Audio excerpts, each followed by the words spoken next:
Buen día, República Oriental del Uruguay, amaneciendo en un día entre nublado, soleado, con 20 grados de temperatura acá se registran en Montevideo este 1 de diciembre.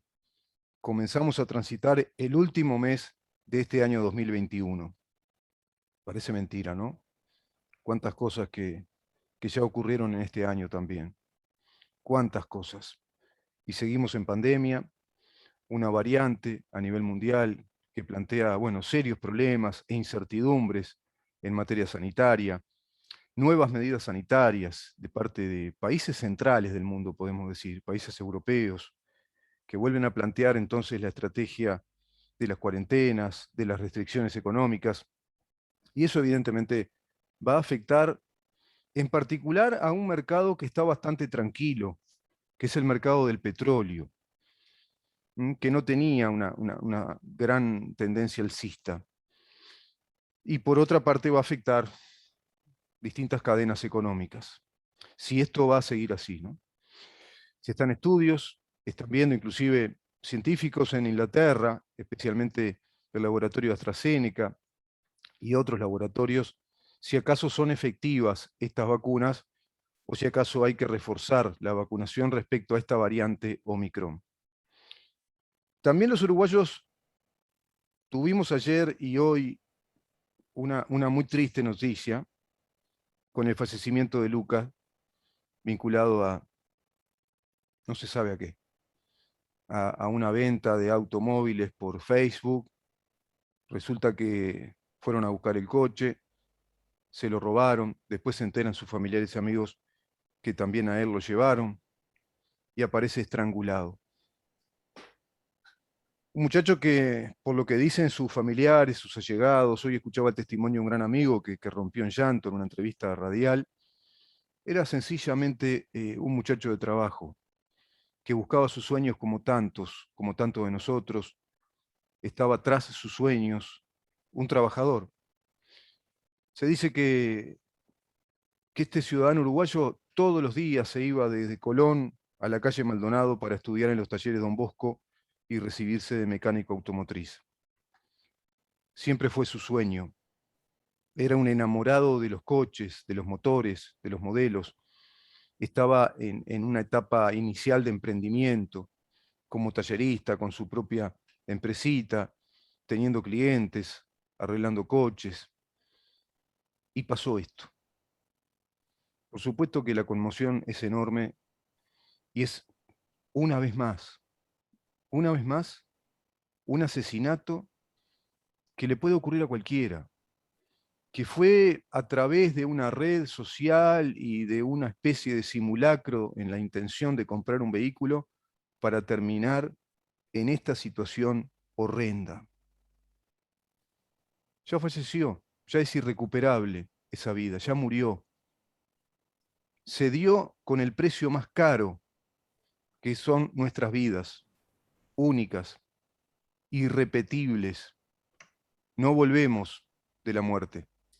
Vivimos el tiempo que tenemos que vivir, pero cuando esa muerte es provocada por la violencia, nos está interpelando un montón como sociedad. Nos está interpelando, pero un montón. ¿En qué está quedando la sociedad uruguaya? Y hay que repasar el contexto. Uno dirá, "No, otra vez sí, otra vez con lo mismo, ¿sí? Otra vez con lo mismo.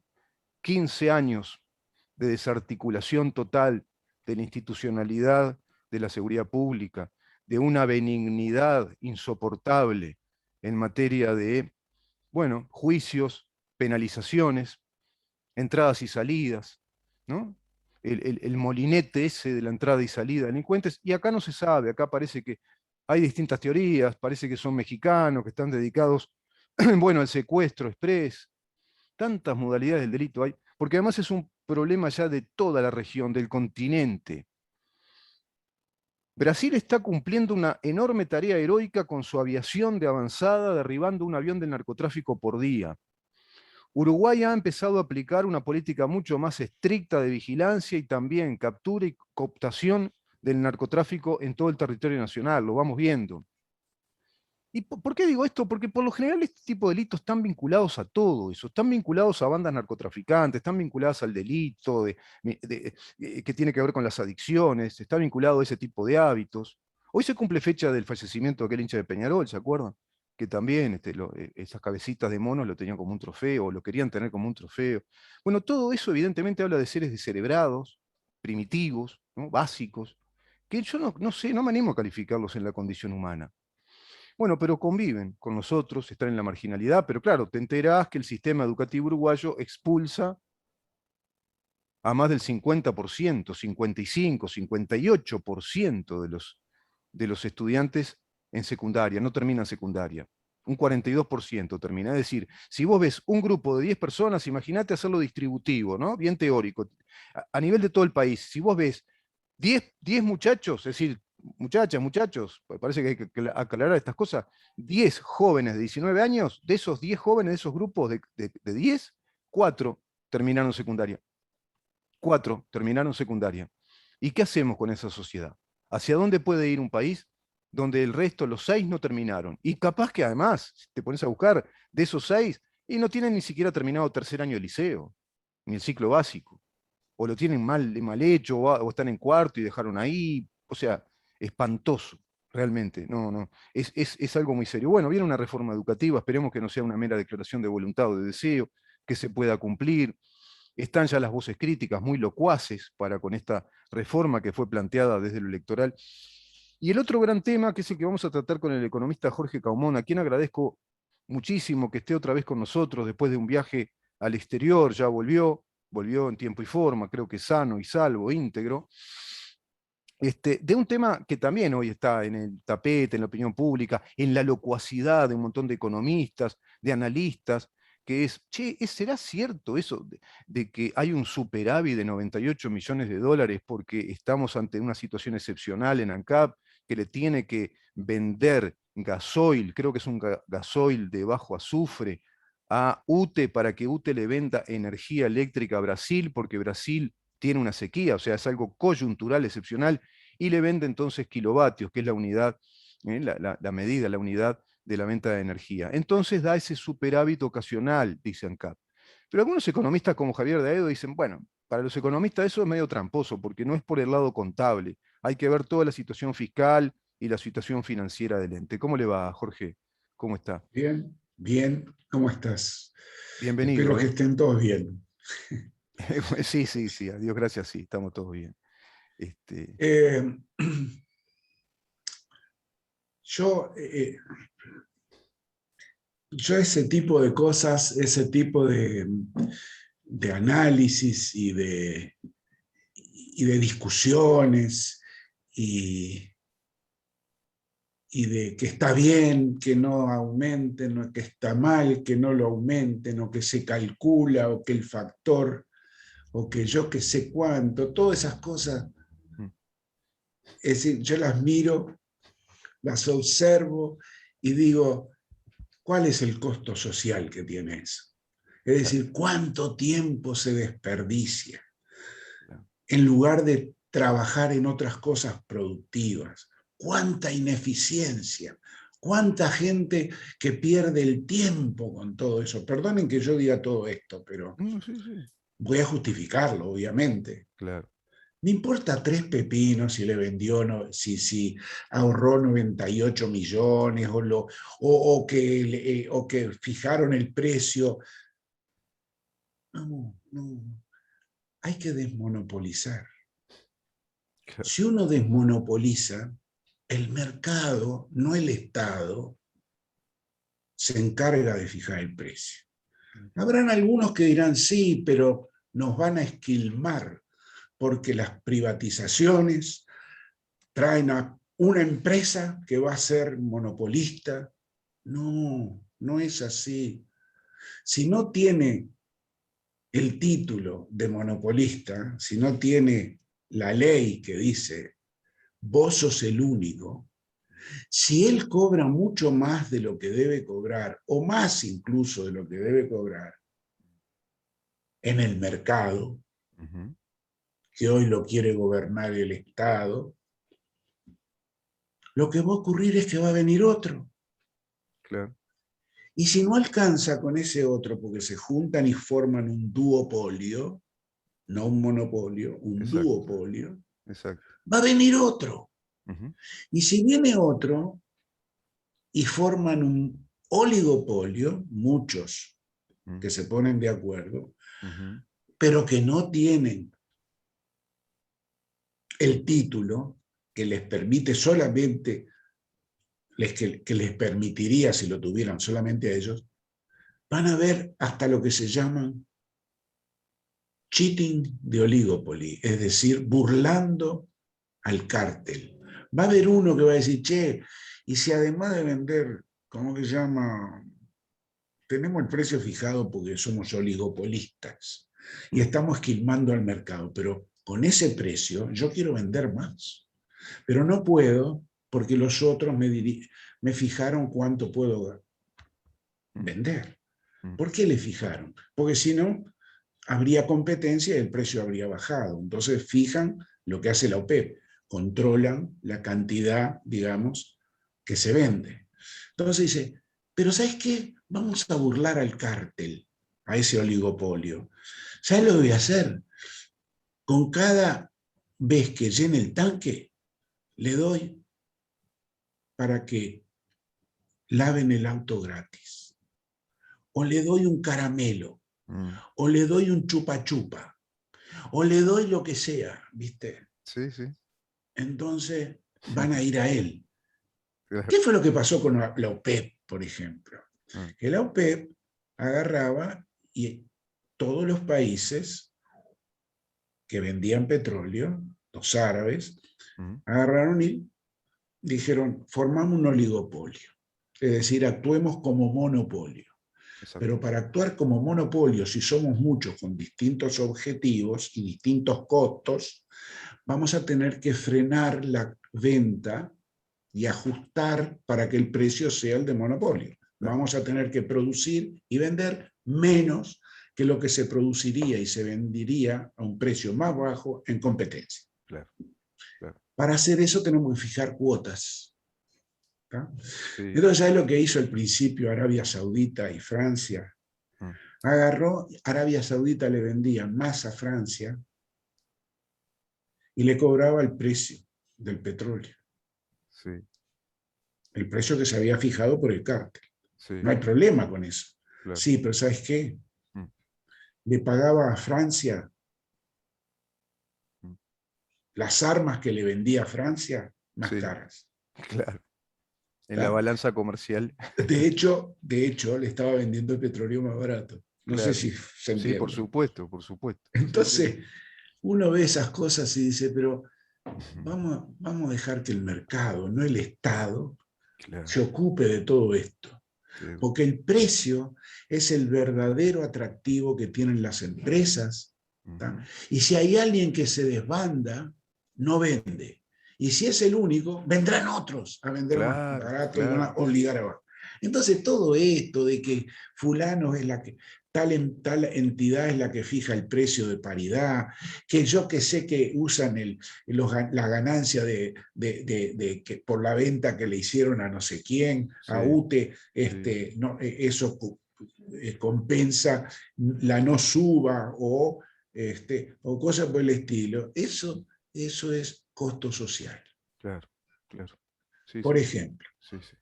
Es así. los que están calculando el precio ya implican para el contribuyente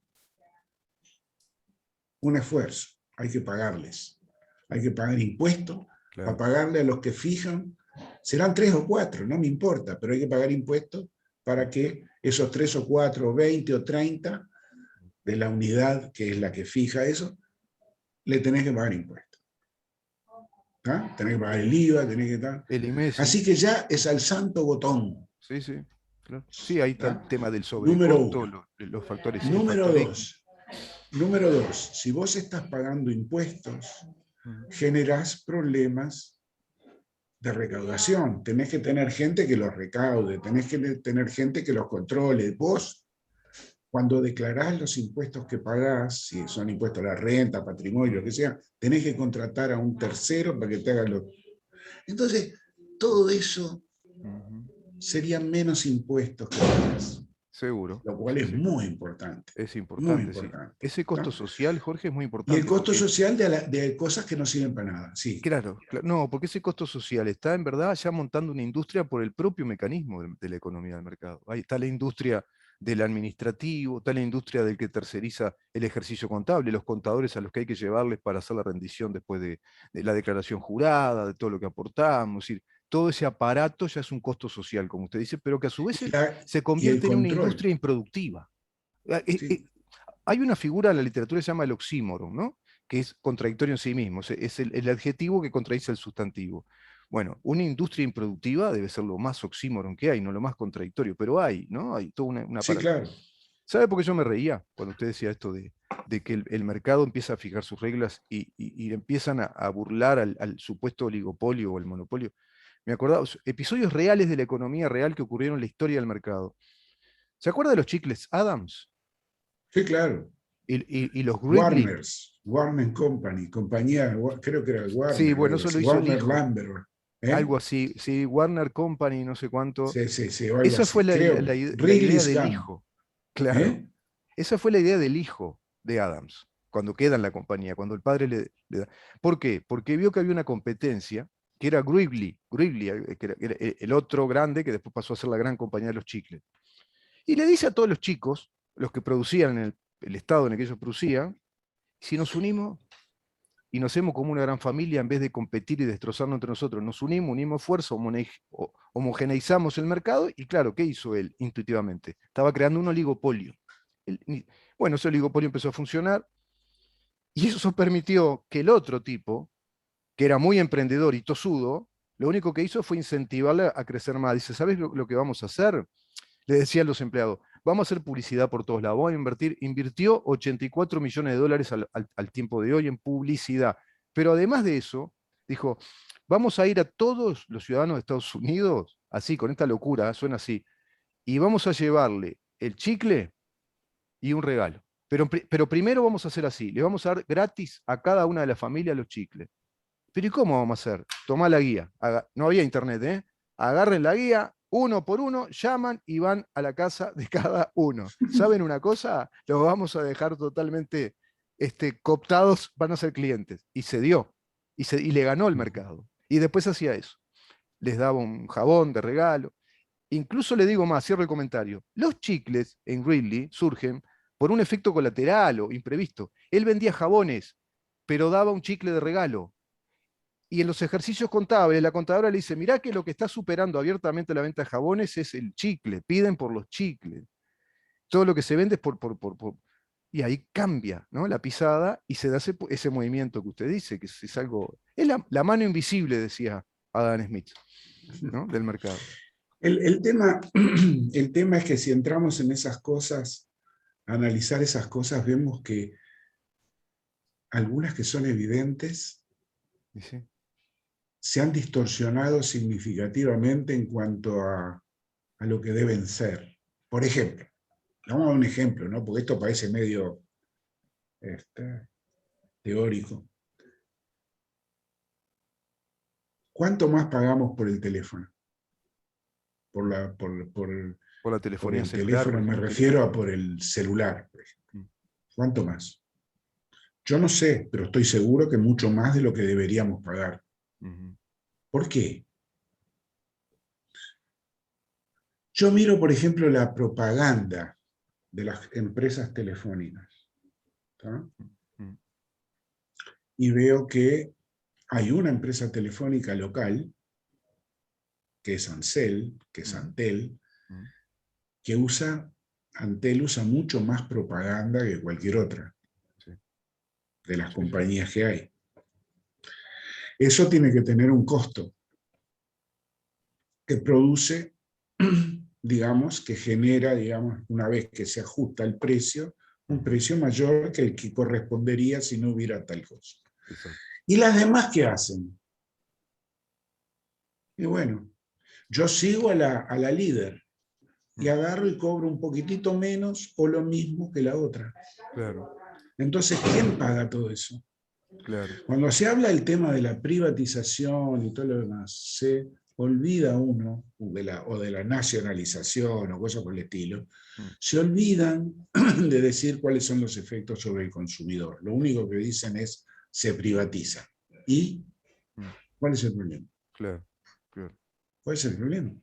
decir, ahí hay un oligopolio con líder y seguidores. Eso del mercado lo tenemos estudiado hace 30 años, miles Seguro. de años. Es decir, microeconomía te dice todos los tipos de mercado que hay y te dice todas las características que tienen en relación con la actuación de los precios gobernados por el Estado. Claro. Es decir, en 1918 se quiso ir a una economía dirigida. Y hay gente, y a pesar de los fracasos que tuvo todo eso, y que dio vuelta a lo que se hace en quienes iniciaron todos esos procesos como es de energía, de economía dirigida, Sí. a pesar de todo eso, todavía en Uruguay tenemos gente que habla de eso. Y tenemos un país que No funciona así. existe, loco, Claro, no existe. claro. Entonces, hace un ratito estaba hablando en una radio, ¿no? Hay un señor, falleció en 2014, un señor que se llamaba, premio Nobel de Economía, que se llamaba Gary Becker. ¿Tá? Y el loco Gary decía Becker. siempre, profesor de Nobel de Economía, ¿no? Sí, sí. Profesor de Chicago. Amante del mercado, igual que uno, ¿no? Porque tiene evidencia empírica para hacerlo. Claro. Entonces, el loco decía, la evidencia, la ignorancia es desestabilizadora. Vos le hablás a un ignorante, ¿tá? Porque sos ignorante o mala leche, ¿tá? ¿Verdad? Porque sos ignorante o mala leche, y bueno, y terminás no sabes dónde. Claro. ¿No? Porque el otro no te... Hay otros que interpretan. Por ejemplo, te voy a dar un caso que me pasó en Buenos Aires. Leo lo que dijo el candidato socialista a ser presidente del Frente Amplio. El candidato socialista. Dijo cualquier disparate, ¿no? Estaba en Buenos Aires, estaba Kicillof, amigo, dice, ¿no? Sí, que fue a reunirse con Sibila, que fue a reunirse con Kicillof. Claro. Sí, no importa. El candidato socialista. Entonces dijo que en los últimos 5 años, o que en los últimos no sé qué, se había transferido de las clases más bajas a las clases más ricas 5.000 millones de dólares.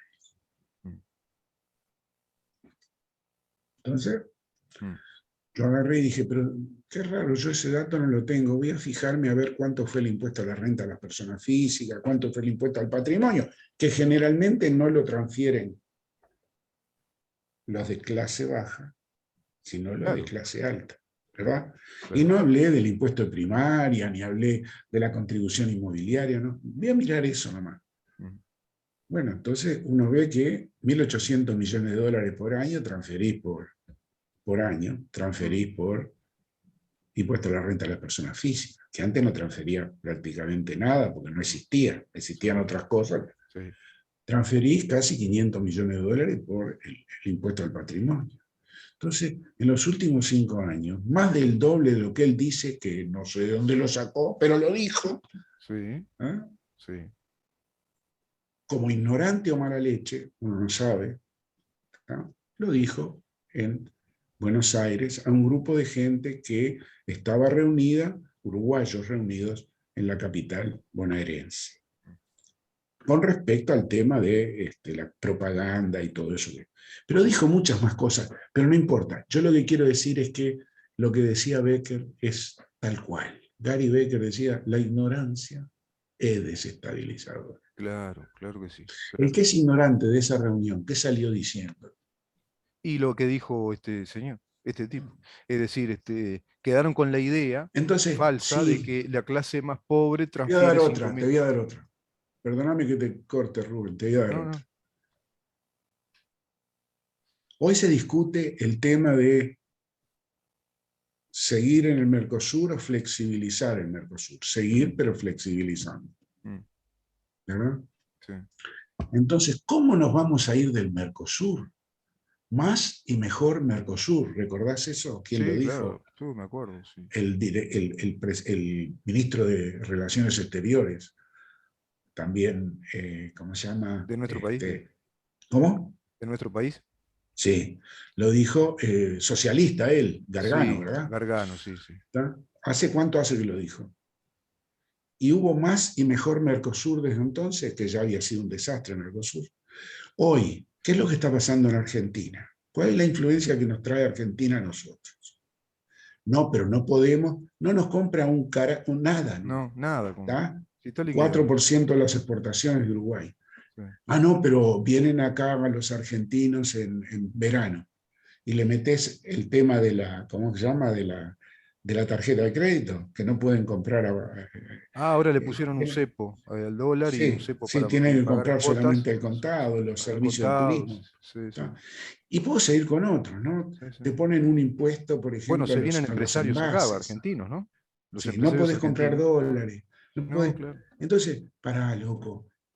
Yo sé que Brasil quiere flexibilizar. Yo sé porque Paulo Guedes, Es ¿tá? otra Es línea partidario económica. del mercado. Claro, ¿Tá? claro, Entonces, y ya lo declaró bastantes veces. Es decir, el área óptima de comercio es el mundo. claro. ¿Tá?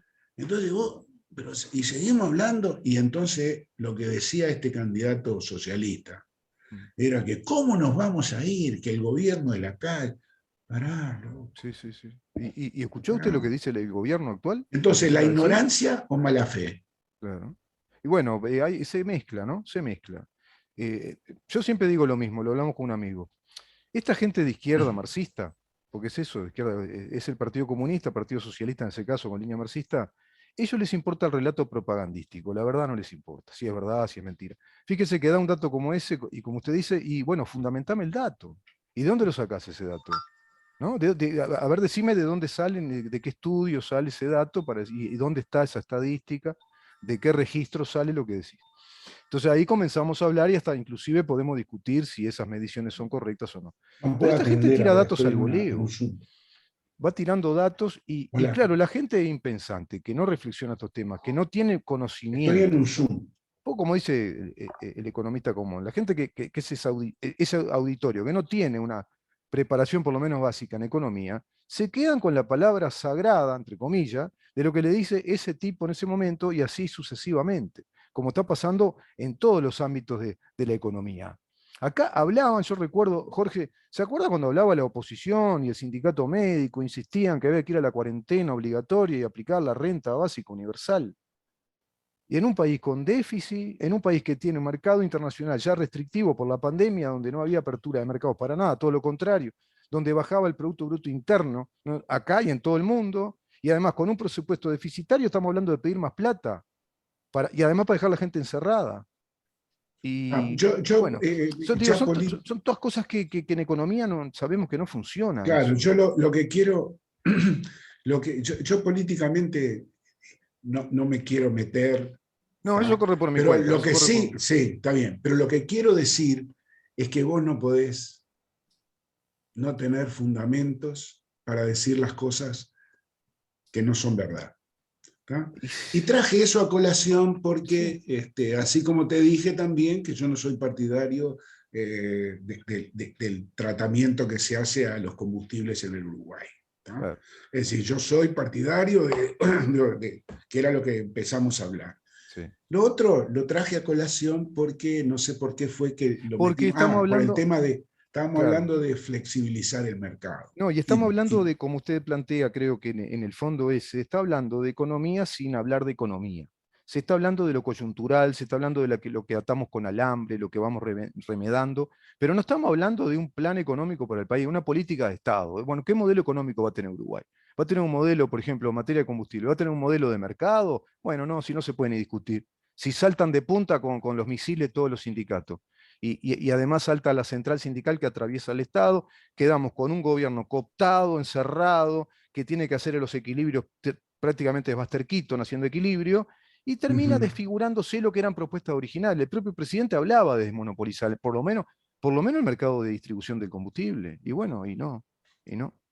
Incluso veo Bueno, que Rubén, me tengo de que la ir al centro. coalición, dentro de la coalición tampoco estuvieron de acuerdo, porque tenemos el ADN, ese ADN, yo le llamo el ADN ballista, de un Estado muy intervencionista. que interviene mucho, que participa y controla esa economía ¿Ves? Ahí planificada. también, ahí tengo mis, mis, mis consideraciones respecto a eso. Yo no puedo creer que una persona como la que había ganado el premio, digamos, la conducción, la conducción del vallismo, se hubiera opuesto, no concibo que se hubiese opuesto y opuesto a la desmonopolización y propuesto la solución de segundo mejor. Claro. Eso también da la pauta de que a veces razones políticas desvirtúan los conceptos económicos. Exacto. Nos vemos, hablamos después respecto al miércoles que viene porque creo que tengo otro viaje, pero hablamos. Bueno, Vamos. hablamos, Jorge, cómo no. Muchísimas gracias. Buen Bueno, día hoy. igualmente. Chao, chao. Que pase muy bien. Me El voy para el economista centro ahora. va al centro, ¿sí? Sí, Eso sí que bueno, es un costo social eso. sí. Chao. Que pase muy bien. El economista Jorge Caumón, conversando con nosotros en su columna de los miércoles, hablando de economía. Bueno, respecto a eso que dijo, cerramos esta nota de recuerdo a Melconian, el economista argentino, que dijo, sí, la economía es esto, ¿no? El ideal económico, las reglas económicas, las leyes económicas. Pero ¿sabes una cosa? Está la política que, bueno, adultera bastante esos principios, digamos, científicos, técnicos de la economía. Vamos a una pausa y vamos a conversar con el diputado Rafael Menéndez. Él es diputado por Cabildo Abierto, primera experiencia que tiene en Cámara de Representantes y primera experiencia que tiene en este programa, así que le vamos a dar la bienvenida y vamos a conversar con él acerca de algo muy, muy importante y que marca la agenda política y periodística del país, la LUC. Quédate ahí.